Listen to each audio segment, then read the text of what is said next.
જે વીતી ગયું ને એનો વટ મારવાને બદલે અત્યારે શું છે એ વાત કર ને. તમે સીધી રીતે ના માનો ને તો એ આડી રીતે મનાવશે.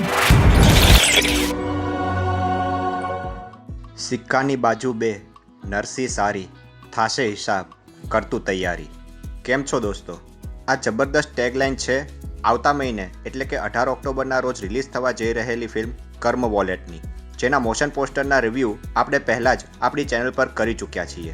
ટ્રેલર પરથી ફિલ્મની સ્ટોરીની વિશે વાત કરીએ તો લગભગ 2.5 મિનિટના આ ટ્રેલરમાં સ્ટાર્ટિંગમાં સ્ટોરી લીડ કેરેક્ટર તુષાર સાધુ એટલે કે દેવના જુદા જુદા એટીટ્યૂડ અને વર્સેટાઇલ મૂડ્સ બતાવે છે, જેમાં એ પ્યોર બિઝનેસમેન છે અને બિઝનેસ અને પોલિટિક્સમાં મોટા મોટા સોદાઓ અને ગેમ્સ રમવી એને માટે ડાબા હાથનું કામ બતાવવામાં આવ્યું છે.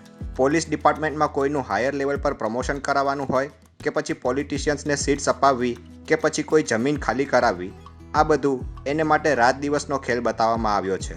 પણ કર્મનું ચક્ર બદલાય છે અને આ જ માણસ દુનિયા માટે સાવ નકામો અને નામશેષ થઈ જાય છે, જેમાં એને અંડરગ્રાઉન્ડ થઈને એક સાદા ઘરમાં એક પણ વૈભવી સુખ કે સુવિધા વગર રહેવાનું થાય છે અને એનો કોન્ટેક્ટ બહારની દુનિયાથી છૂટી જાય છે. અને એ પછી શું શું થાય છે અને કર્મનું ચક્ર દેવની સાથે શું કરે છે અને ક્યાં લઈ જાય છે એ જોવા તો આપણે ફિલ્મ રિલીઝ થવાની રાહ જોવી પડશે. સ્કોરવિન અને આરશા એન્ટરટેનમેન્ટના બેનર હેઠળ આવી રહેલી આ ફિલ્મના પ્રોડ્યુસર છે જય પંડ્યા અને રોકી એટલે કે રાકેશ શાહ. રાઇટર અને ડાયરેક્ટર છે વિપુલ શર્મા, કે જે આ પહેલાં પણ ઘણી સારી અને જુદા જુદા વિષય પર ફિલ્મ્સ આપી ચૂક્યા છે અને એમની લેટેસ્ટ ડાયરેક્ટેડ ફિલ્મ છે ફ્રેન્ડો. સ્ટારકાસ્ટની વાત કરીએ તો લીડ કેરેક્ટરમાં આપણને ફરીથી વિપુલ શાહના ફેવરિટ એક્ટર તુષાર સાધુ જોવા મળવાના છે. આ સિવાય જય પંડ્યા, શ્રેયા દવે, જયમેની ત્રિવેદી, પ્રશાંત બારોટ, હીરવ ત્રિવેદી, આશિષ વાશી, આકાશ વિધાની, અતુલ પ્રજાપતિ, બ્રિજેશ, રૂહી પંચાલ, હેતલ ગૌતમી, મિતેશ પ્રજાપતિ, ભરત પટેલ, સુનિલ વાઘેલા, સાહિલ પટેલ, હર્ષ શાહ અને પાર્થ પંડ્યા જેવા જાણીતા કલાકારો આ ફિલ્મમાં આપણને જોવા મળવાના છે.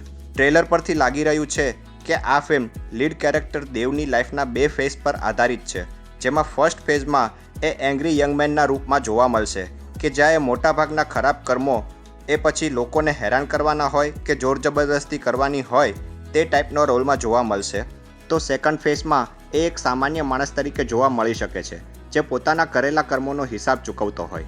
જો તમે હજી સુધી આ ફિલ્મનું ટ્રેલર ના જોયું હોય તો લિંક ડિસ્ક્રિપ્શનમાં આપેલી છે.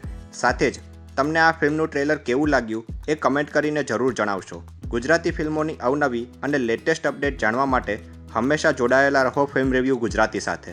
જય જય ગરવી ગુજરાત.